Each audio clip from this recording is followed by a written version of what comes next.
I was 18 years old when I got married. I belonged to a very conservative family, a Baloch family, where good daughters never say no to their parents.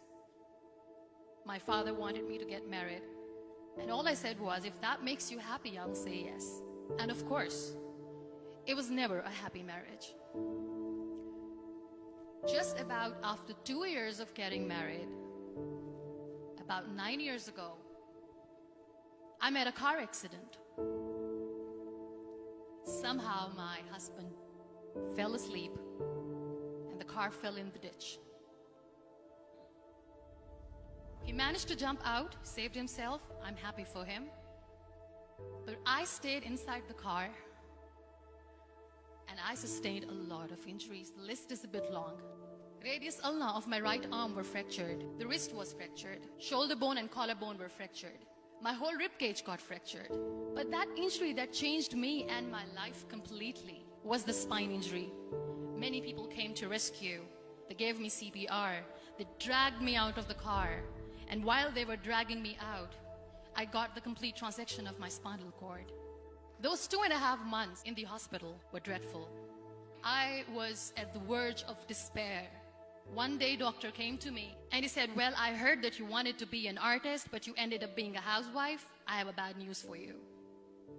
You won't be able to paint again. Next day, doctor came to me and said, your spine injury is so bad, you won't be able to walk again. I took a deep breath and I said, it's all right. Next day, doctor came to me and said, because of your spine injury and the fixation that you have in your back, you won't be able to give birth to a child again. That day, I was devastated. I started to question my existence. Why am I even alive? So what kept me going was, one day I asked my brothers, I know I have a deformed hand, but I'm tired of looking at these white walls in the hospital and wearing these white scrubs. Bring me some colors, bring me some small canvas. I want to paint. So the very first painting I made was on my deathbed, where I painted for the very first time. What an amazing therapy it was. Without uttering a single word, I could paint my heart out. I could share my story. People used to come and say, what lovely painting, so much color. Nobody could see the grief in it. Only I could. And that day I decided that I'm going to live life for myself.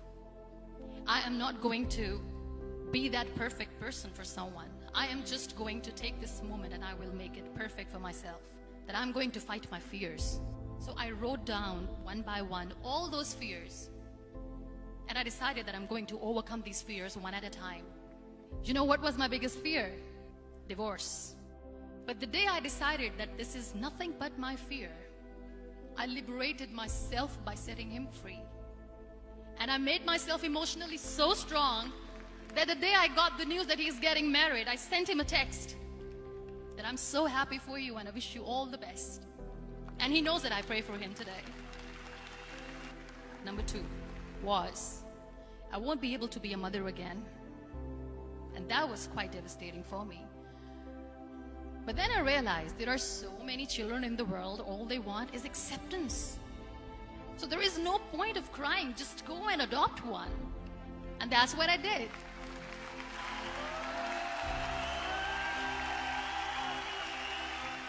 I gave my name in different organizations, different orphanages, and I waited patiently.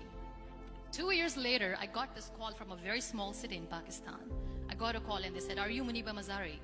There is a baby boy and would you like to adopt? I could literally feel the labor pain. I said, yes, I am going to adopt him. I am coming to take him home.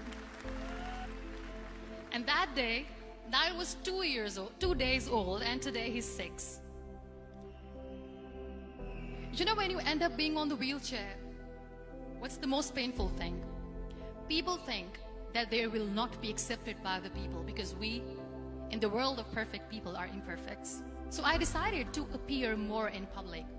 I started to paint. I have done a lot of modeling campaigns. I decided that I'm going to join the national TV of Pakistan as an anchor person. I became the National Goodwill Ambassador for UN Women Pakistan, and now I speak for the rights of women, children. I was featured in BBC 100 Women for 2015. I'm one of the Forbes 30 under 30 for 2016.